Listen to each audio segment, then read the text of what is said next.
Julia Piper. We're here at Green Tech Media's Grid Edge World Forum. I'm here with David Hague, Senior Director of Marketing and Technology Partnerships at M&W Group.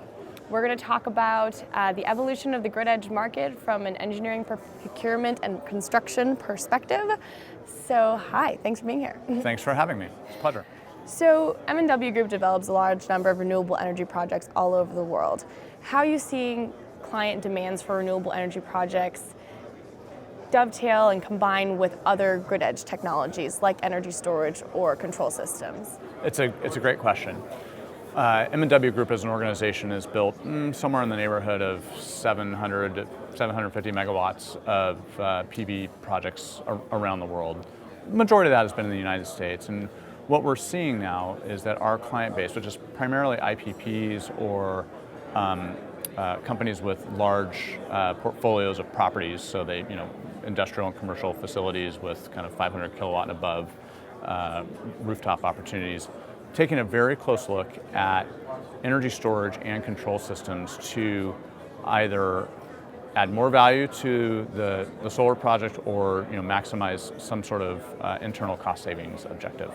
Tell us a little bit more about the exact type of customer that you're working with and how they're approaching these new technologies. Yeah, well, it's a broad portfolio of problems that energy storage and control systems can address and solve. So on the IPP's perspective, we have certain customers who have existing facilities that have high-value PPAs that they built to do some clipping in the middle of the day, and now they're looking to harvest that energy and shift it later in the day through through energy storage, through batteries, due to the falling cost curves of batteries and batteries being more affordable. What do you think the technology providers need to do to make their offerings more compelling and reliable and get that confidence from the client? They need to continue on the path that they're on.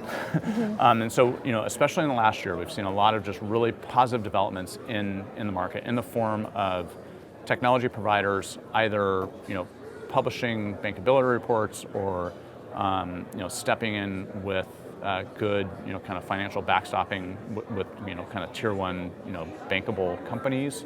Another is just having more transparent data from pilots and more pilot projects being put out there, which again, in the past 1 to 2 years, we're seeing more pilot projects get out. We're seeing more data that's actual real data correlating against what the projections were. So there really is a business case and a logical argument for why you want to marry these different types of technologies. It's really a matter of the industry maybe maturing it a little bit more and getting the financing piece together. Is that correct? Financing piece is an important piece, and that needs to be developed in parallel with technology maturation. And we're seeing that kind of progress now. And finally, M&W works around the world. What kinds of trends are you seeing internationally outside of the U.S. with the adoption of renewables coupled with grid edge technologies? That question is, U.S. versus the world. I mean, this isn't a soccer match.